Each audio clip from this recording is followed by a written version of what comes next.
Welcome to Grow Money Business, the podcast dedicated to helping business owners optimize income, pay less in tax, and invest prudently. Here's your host, Grant Bledsoe. Hello, everybody. Grant Bledsoe here. Welcome back to Grow Money Business. This week on the show, we're talking all about precious metals. This was a mailbag question from several months ago, and then here more recently, I did an interview on somebody else's podcast. It was live, and a bunch of questions and comments came in. And the question of whether or not we should be considering investing in precious metals in our own portfolios came up more than once. So seeing as how there is some interest in it, I thought it might make a good episode for this week. So this week's episode is all about whether we should include precious metals in our investment portfolios.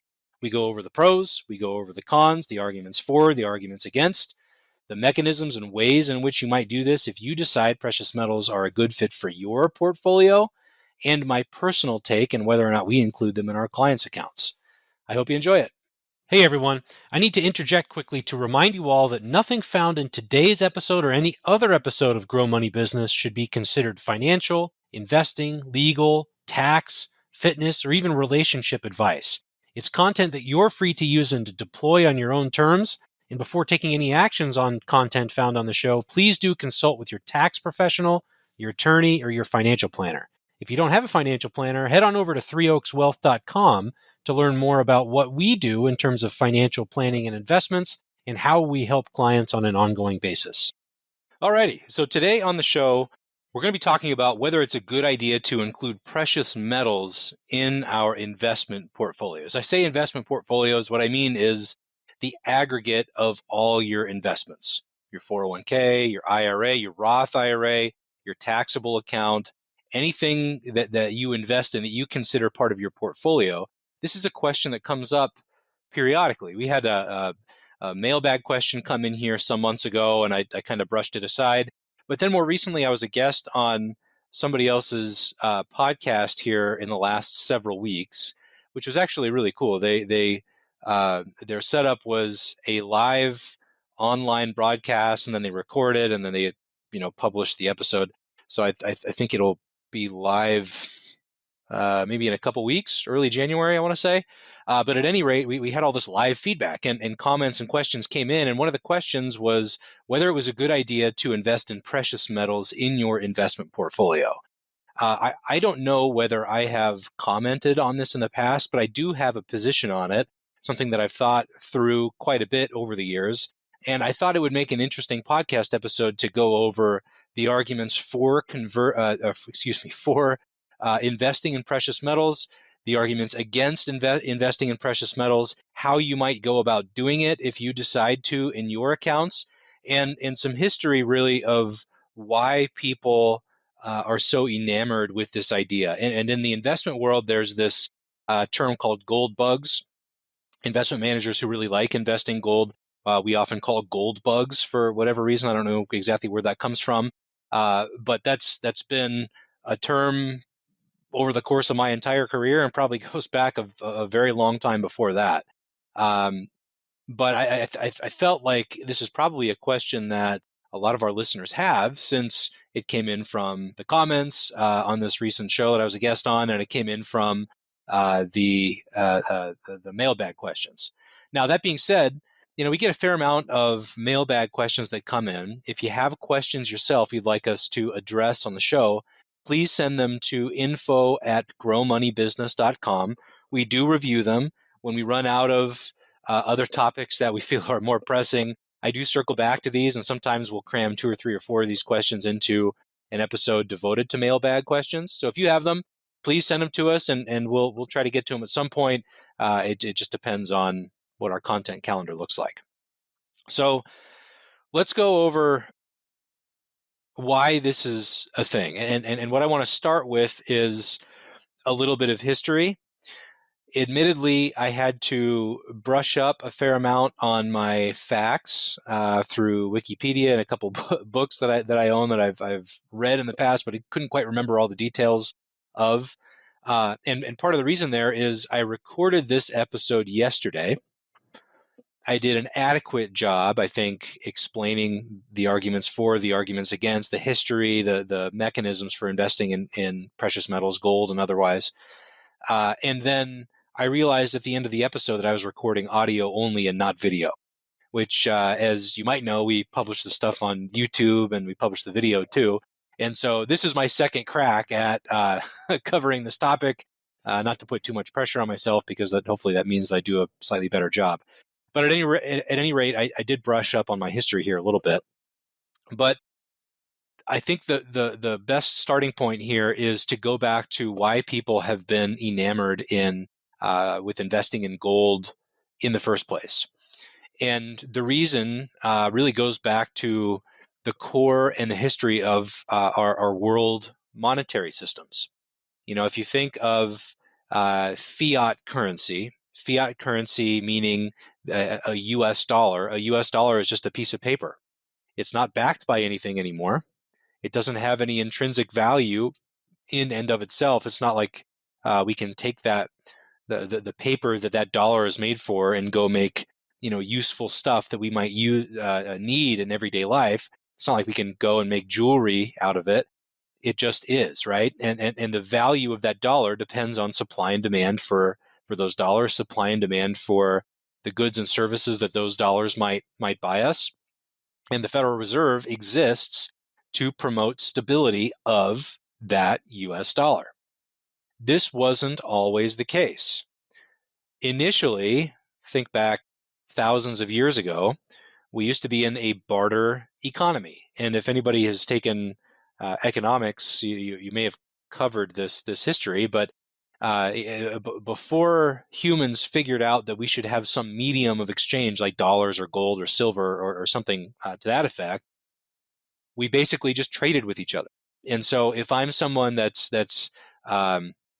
maybe I'm really good at making axes and knives and bows and arrows, but I'm an awful hunter, and I'm an awful farmer, well, I still need to eat. My family still needs to eat.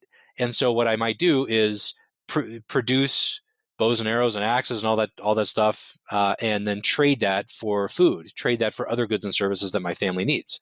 And, a hunter in the same village might be really good at using my bows and arrows to go hunt, and he could trade meat for supplies. But it's not a very efficient way of drawing up an economic system, because you have all these transactions, and the value of one of my axes could be expressed in pounds of meat or pounds of apples or vegetables or quilts or any number of things. And because you have all these different values assigned to the stuff that you have available to trade, it's not a very efficient way for an economy to be set up. And so at some point along the way, we figured out that having a common means of exchange was really, really beneficial. And for whatever reason, we landed on precious metals. So gold, as a matter of fact, and I just learned this the other day, gold wasn't initially the metal of choice. More frequently in the early days, when different areas around the world, countries and societies were figuring this out, silver was actually a more common medium of exchange. So a community would have silver that they pull out of the ground. They mine it just like we do today, although probably a little bit more rudimentary than the technology that we have today. And they would trade different amounts of silver for different goods and services. Same with gold. And we, for some reason, just assigned a value to that, because silver and gold and precious metals, they're shiny, they're hard to obtain. I don't know that silver and gold have a whole lot of use for them outside of jewelry. I don't believe that anybody historically has made axe blades or knives out of it. I think they are relatively soft metals. But at any rate, we figured out that if everybody is using gold and silver or some other precious metal as a means of common exchange, we collectively do a lot better, because it's a more efficient way for us to trade as a village and community and so on and so forth. So that's really why we had the gold standard historically. Governments would get to the point where they would take pieces of gold and silver and then mint them into their own coins representing their currency and so forth. And then a couple hundred years ago, I say it's a couple hundred years ago. I don't know the exact genesis of this. Governments and countries figured out that it was actually a lot more efficient to print paper currency that was backed by these precious metals, because silver and gold is heavy. And if you have to go buy something in the next village over that's expensive, you don't want to take a whole lot, a whole ton of gold or silver with you. That's kind of risky and dangerous. What if you get, intercepted along the way? And it's far easier to just carry some bills in your in your wallet, right, or your pouch or whatever you're using back in those days. So when this first started, it didn't make a whole lot of sense to have any kind of fiat currency. And the best analogy that I can use here is, if you and I wanted to start our own country, we might find a plot of land somewhere. I grew up in Alaska. Alaska has plots of land that I think you can still homestead these days. So let's just say hypothetically that we go up there. Granted, I think the homestead plots available are in pretty remote and unforgiving locations. But nevertheless, let's say that we homestead some plot of land.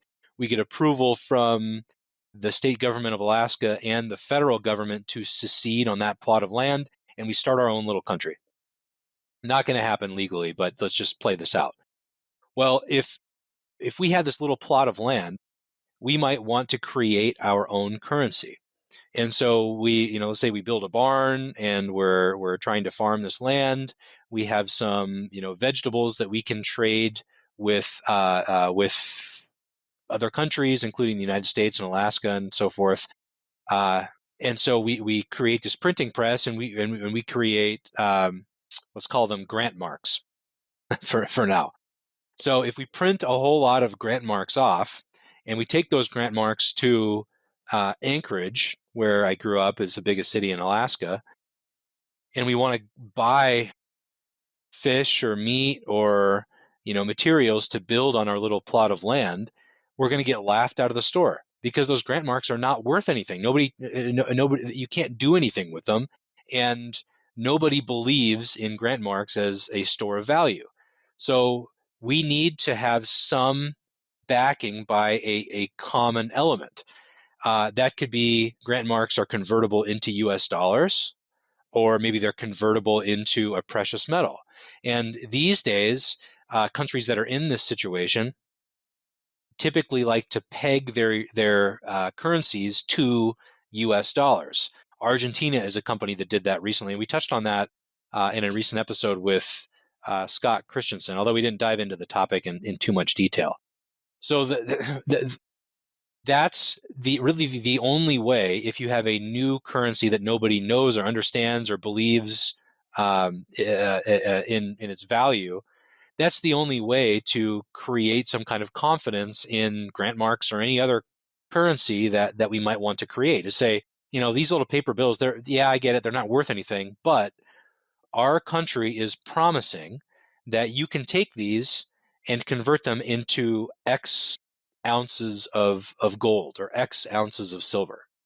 And this started, and this was a far more efficient way for economies to operate, because paper is not as heavy as these precious metals are. And so in the US, this was in like the 1700s, early 1800s, we used to have a bimetallic convertibility feature to US dollars, where you could convert US dollars into either silver or gold. Because remember, silver was the predominant precious metal that this was used for. And Britain and a whole bunch of other countries around the world used a similar system. And then we got into the mid 1800s and the gold rush here in California and up in Alaska, coincidentally, and a lot of places in between, really. And we found all this gold. And at that point, I don't know when we formally abandoned it, but at some point along the way, the country decided to move away from a bimetallic convertibility and go only to a gold standard. So US dollars, prior to that time, you could exchange for silver, you could exchange for gold. But then after the gold rush, at some point, we realized, well, we've got all this gold here. We have more of this than other countries do. It seems to be a really good store of value. People want it. It's valued at a higher amount. And for that reason, we're going to ditch our convertibility to silver and rely only on a gold standard. So at this point, we have all this gold, and I believe it was all held in Fort Knox. That's why Fort Knox existed, is to hold all our gold that is backing the U.S. dollar and our currency. So we have all this gold in Fort Knox. It's the late 1800s. Tensions are starting to escalate a little bit in Europe. And if you're a country in that situation and you want to go trade with other countries and grow, maybe you need other goods and services or technology or whatever, and you need to go trade it with another country, you're somewhat constrained by the amount of gold that you have in reserve. You don't have the luxury of just running the printing presses, creating more dollars, and then using those dollars to go buy stuff. New dollars you create, you have to supplement by adding more gold to the pile. Otherwise, the convertibility just falters and goes away, right? People lose confidence in it, and now the value of your currency is really hampered.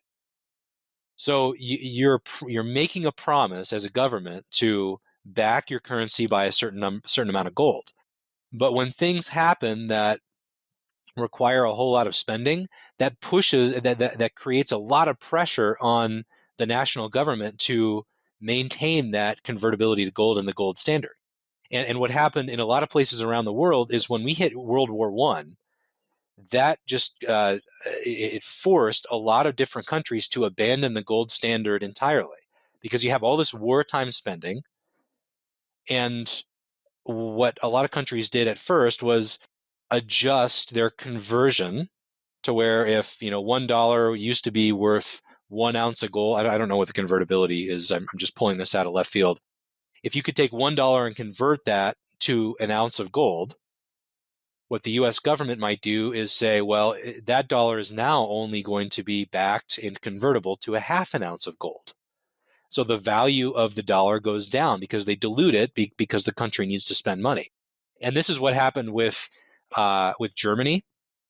If you remember all those Weimar, Germany images from that time, they had all sorts of hyperinflationary pressures. I'll get to that in just a second, where people would take wheelbarrows full of cash and then bring them to the store just to buy a loaf of bread or something like that.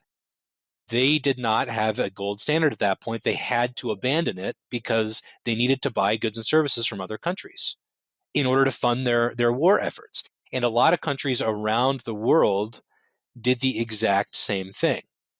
So I believe we retained the gold standard through this period. The U.S. did. I think Britain may have left it for a while and returned to it. I'm not 100% sure about that. But the story is that World War I came. We need to fund our war efforts, and so we're going to relax or leave the gold standard entirely. After World War I, Weimar Germany was in a really tight spot. They owed all this money as part of war reparations to other countries around the world, but they owed them in their currency, not Germany's currency, which I think at the time was the Deutschmark. So what that meant for Germany is the value of their Deutschmark is going down rapidly. They have all these huge debt payments to make to Britain and the U.S. and other countries around the world. And your historians will probably call me on this one. I'm not. I'm a little fuzzy on my memory, but the severity of those war reparations was, I believe, a big factor in what led to World War II and why the Nazi Party was so upset and why that rose in popularity in Germany thereafter. But at any rate, it forced a lot of countries to leave the gold standard. Some countries returned to the gold standard because, remember, as a country, you want stability of your currency. You want other countries around the world to be comfortable trading in your currency. That's better for you. It lets you and your citizens buy more stuff, and that's good. That's good for your economy. So a lot of countries returned to the gold standard, and then what happened a few years later? The Great Depression. Great Depression, another huge headwind, a huge damper on economic growth. It made a lot of countries really hard up, and it forced many of them off the gold standard again. So in good times economically, it's easier to maintain a convertibility or a backing of your currency by precious metals. But when times get tough or you need to spend, that puts a lot of pressure on it. So we had the Great Depression. We got that led us right into World War II. This wartime spending really got our economy pumping again in World War II. And at that point, we had the Bretton Woods after World War II, when we won, the Allies won. We had the Bretton Woods Agreement, which you may be familiar with. I think that was in 1944, I want to say, which was immediately before the formal end to the war. But basically what that meant is, or what that did is, prior to that date, you could take your US dollars, bring them to the government and say, hey, I want gold instead. I don't believe in the dollars. I'd rather hold gold. And they would convert it for you. After the Bretton Woods Agreement, they ended, or as a result of the Bretton Woods Agreement, they ended convertibility domestically. So as citizens of the US, you can no longer go to the government and say, hey, I want gold. They continued to allow convertibility internationally. And this part was important because when we trade with other countries and other countries trade with us, they all have central banks that are filled with a lot of currencies of other countries around the world. Precious metals, some of them are backed by gold, some of them are not. But in 1944, we decided to continue allowing convertibility by other countries. So if France wanted to take their dollars and say, hey, I'd rather have gold instead, we would take their dollars and give them gold out of Fort Knox. We would entertain that. That's a big difference. And it's a step in the way, it's a step in the line toward leaving the gold standard entirely and becoming purely a fiat currency. Then in 1971, when Nixon was president, that's when we left the gold standard entirely, and we ended convertibility internationally. Now, at that time, we'd won World War II 25 years previously. The US dollar is the world's reserve currency. Other countries around the world are trading US dollars, even if they have nothing to do with the United States. It's a good store of value. People are comfortable with it. And at that point, we allowed the dollar to float and the value of it to float purely based on supply and demand. And it, at that point, had no interaction with gold whatsoever. So around that time, right when we left the gold standard, we had a lot of inflation. Remember, oil prices were going crazy. This was the oil embargo period. And really through the early 80s, when the Federal Reserve had to raise interest rates up to like 15, 18% to get a handle on inflation, there was this period of rapid readjustment. Now, I know that this is a long monologue here to get to why we may or may not want to invest in gold. But from my perspective, if you're a U.S. citizen during that time, it made a heck of a lot of sense to invest in gold at that point, because you're moving from a system where you get paid in U.S. dollars and you pay your mortgage, you buy groceries, everything that you do predominantly is in U.S. dollars. Yes, you travel internationally, maybe you buy a plane ticket and pay for a hotel room in the local currency if you travel internationally. The vast majority of the currency you're going to transact in is U.S. dollars as a U.S. citizen. That's just how it is. And you're moving from a currency that is backed around the country and convertible to a certain amount of gold to a currency that is not and has no backing at all. that's the period when you want to invest in precious metals, because there's a huge opportunity for inflation and instability in the value of the currency. And gold did phenomenally during that time. You should look it up. I don't know what the numbers are off the top of my head, but gold was a standard around the world at that point because so many currencies were backed by it and convertible to it. I don't know, how many currencies were on the gold standard in the early 70s when we left, but when we left, there was a huge fluctuation and drop in the value of the US dollar as a result. Now fast forward to where we're at today. That was 50 years ago, 52 years ago. There are no currencies backed by the gold standard any longer. All the world's currencies have left convertibility to precious metals. Of the countries around there that are in tenuous economic situations and need to attach their home currency to something else, like for us in our little plot of land in Alaska, if we're going to print grant marks, we're not going to back that by precious metals. We're going to peg them to the US dollar, because the US dollar is a far more prominent medium of exchange. If we want to trade with other countries around the world, other countries are probably going to be more comfortable holding trading US dollars with us than they are gold or silver or copper or platinum or something like that. So it just doesn't make a whole lot of sense these days to invest in gold or other precious metals as part of our portfolio. So you can guess where I'm going with this. I'm not a huge proponent of including this as part of a core investment portfolio. Some people do. Precious metals often get lumped in with commodities like oil, natural gas, those types of things. I'm not a huge fan of precious metals in general because the world and our monetary system has moved away from the gold standard, and we did that decades ago.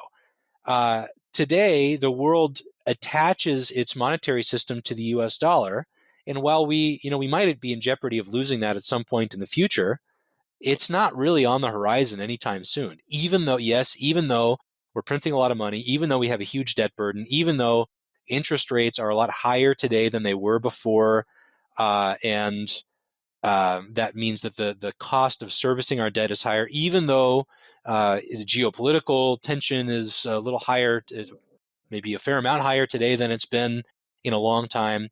Those are not very good arguments, I think, for investing in precious metals.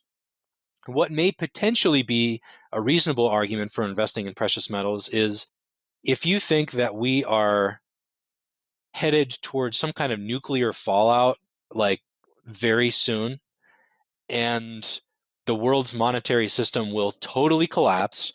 All the banks for international settlements are going to just not exist overnight because of some crazy or catastrophic nuclear event. Maybe another situation would be if you think aliens are going to come invade and the whole thing's going to be over. That might be a reason to invest in precious metals if you think that the world is going to revert back to that kind of monetary policy worldwide, right?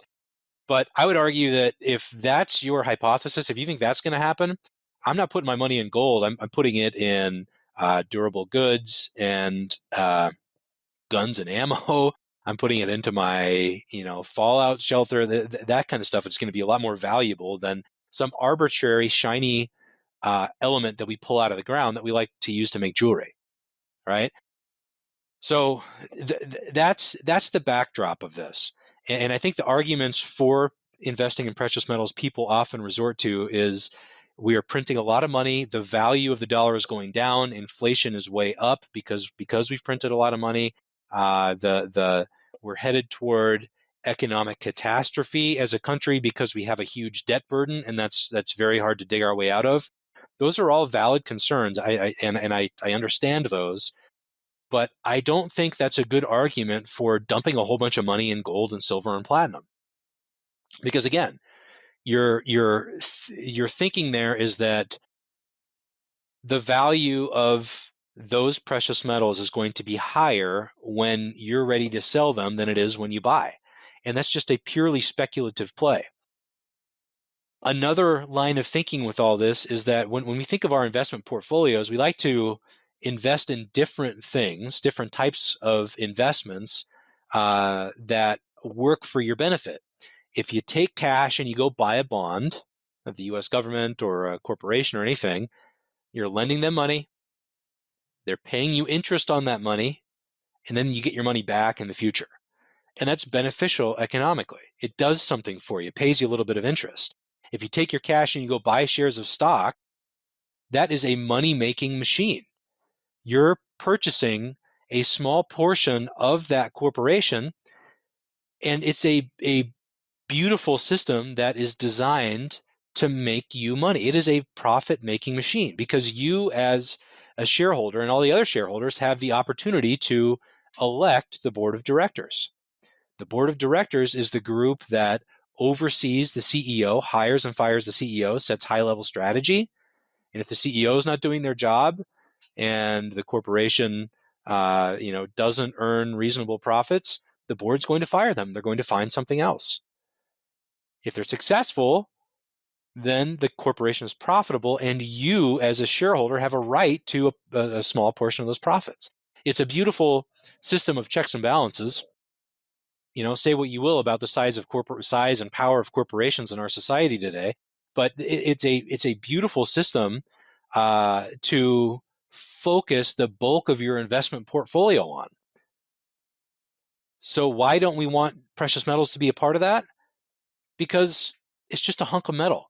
A bond is doing something for you. A stock is a money-making machine working for your benefit, and all the parties in that chain, the CEO, the board of directors, they have a fiduciary responsibility to act in your best interest, which is to produce profits.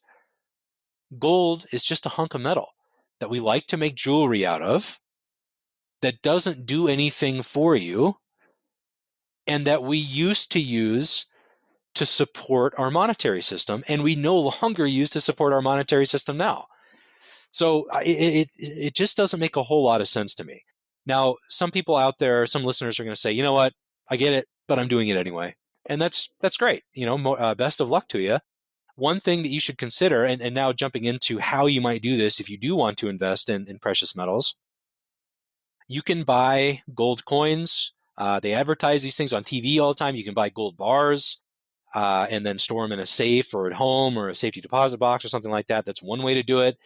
You can buy futures contracts on gold, silver, platinum, whatever. That's something to do. I would suggest that 99% of people who want to invest in precious metals should not buy futures contracts. It is a treacherous landscape. It offers a whole lot of leverage, but you can really get yourself in trouble in a hurry if you don't know what you're doing, and it should be only reserved for the most experienced people who are comfortable with that. Realistically, the easiest way to do it is going to be to buy a mutual fund or an ETF. There are a lot of them out there.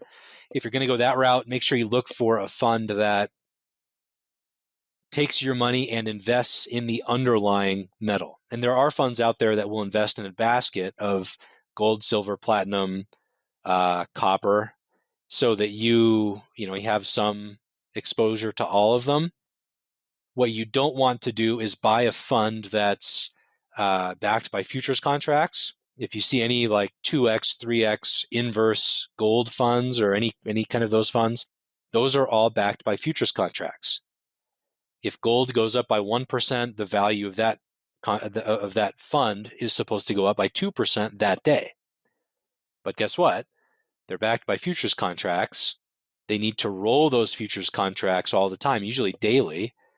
And it's not an investment vehicle that's meant to be held for a long period of time.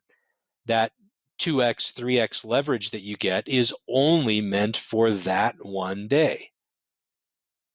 And if it loses 1%, you lose 2%. If you hold it for a couple days and the value goes down by 1% over a couple days, you're going to lose more than 2%.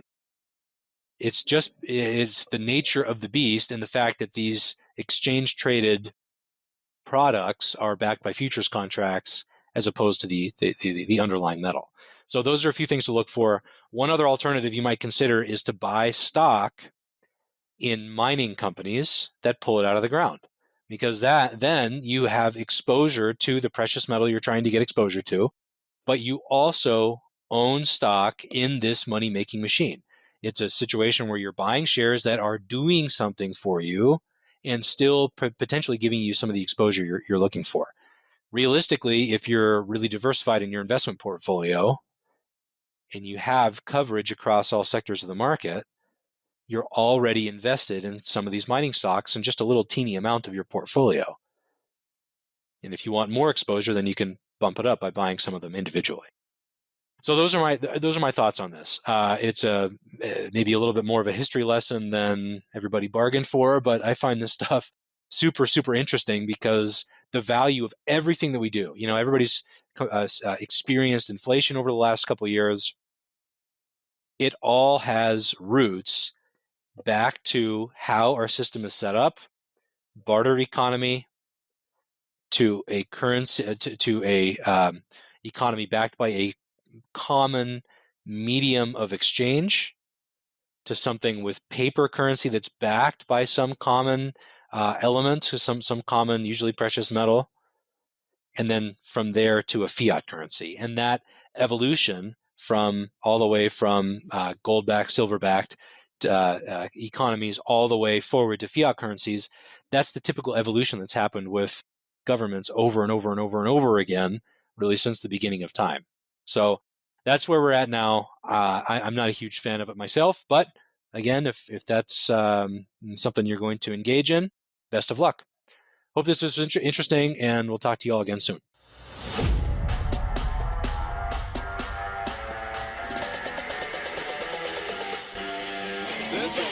Thanks for tuning in to Grow Money Business, the podcast dedicated to helping business owners optimize income, pay less in tax, and invest prudently.